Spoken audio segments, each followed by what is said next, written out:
ইন্ডিয়ার তারা আমরা মনে করছে আমরা খেলা জানি না। আমরা মেহেন্দি তো আইয়ে না, ব্রাহ্মণবাড়িয়া তো আইয়ে না।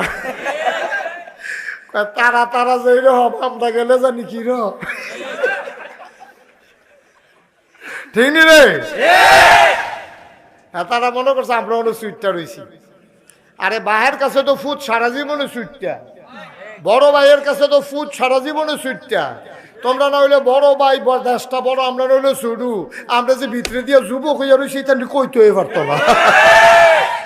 আমি বলেছি ভারত যদি এই দুঃসাহস দেখায়, বাংলাদেশের দিকে যদি চোখ রাঙায়, বাংলাদেশের 18 কোটি জনতা প্রমাণ করে দিতে হবে, প্রমাণ করে ভারত নামক রাষ্ট্র মাটির সাথে মিশিয়ে দিতে হবে।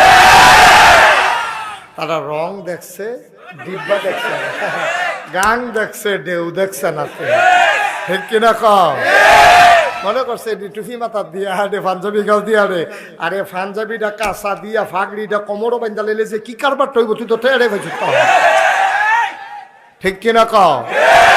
আমরা কি মনে করছো থেতার মতো খেলা হবে? কইয়া থাই মেলা আমরা কিচ্ছু কইতাম না, খেলা শুরু করে কি এর লগে কি বুঝছা না।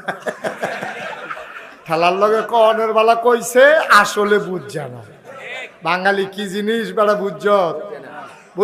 17 বছরের জগদ্দল পাথর, র‍্যাব ছিল, গোয়েন্দা ছিল, সেনাবাহিনী নামিয়ে দেওয়া হয়েছিল, হেলিকপ্টার থেকে গুলি করা হয়েছে।